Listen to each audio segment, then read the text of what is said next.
been successfully regrouped now to the left bank of the Dnieper River there. Let's get some of the latest now with our RT correspondent, Sofia Nunes.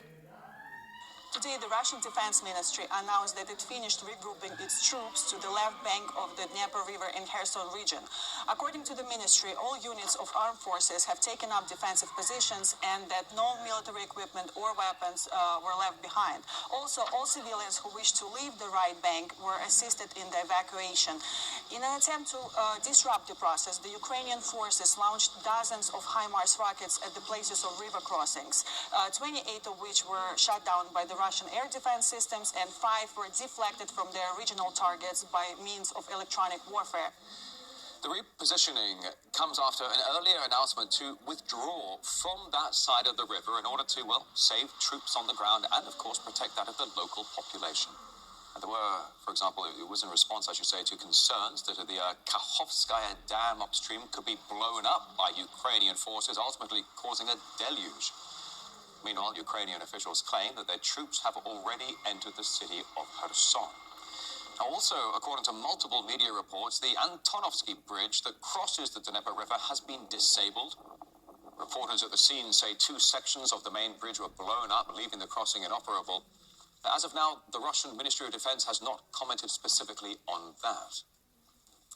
Meanwhile, a Chechen battalion stationed on the front line in the Lugansk Republic has been using a system of trenches and artillery to essentially protect the area from attacks. And getting up close and personal with them is our senior correspondent. Here's Murad Gazdiyev. This is Ahmat Battalion. Thousands upon thousands of its fighters are stationed along some of the deadliest sectors of the front lines. And this is no exception.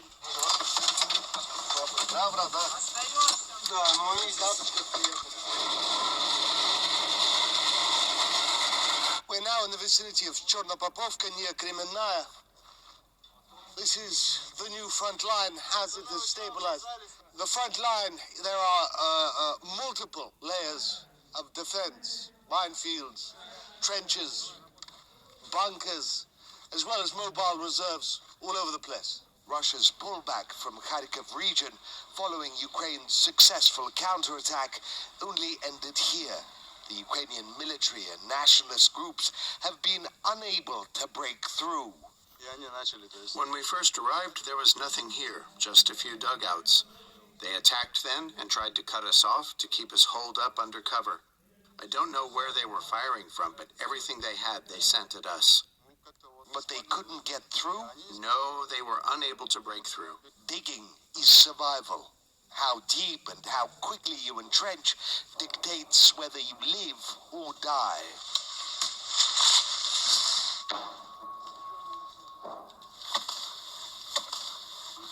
There has never been a conflict like this, where no bombers can fly, where drones rule the sky and see everything, night and day, guiding barrages of artillery at the merest sign of movement or heat signature.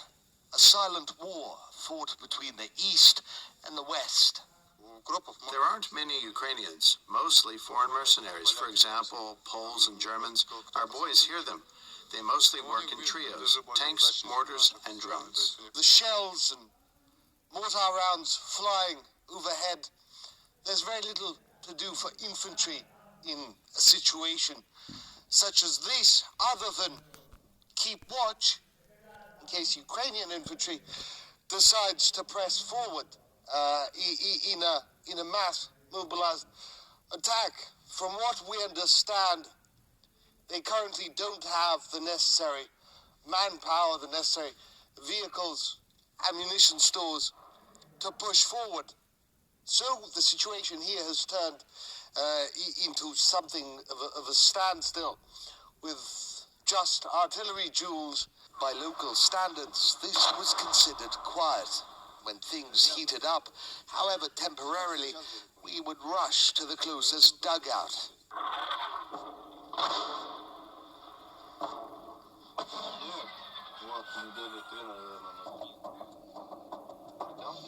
Ahmat Battalion has come a long way. Once made up almost exclusively of Chechen fighters, now it includes all ethnicities and creeds, though still answerable to Chechen leader Ramzan Kadyrov.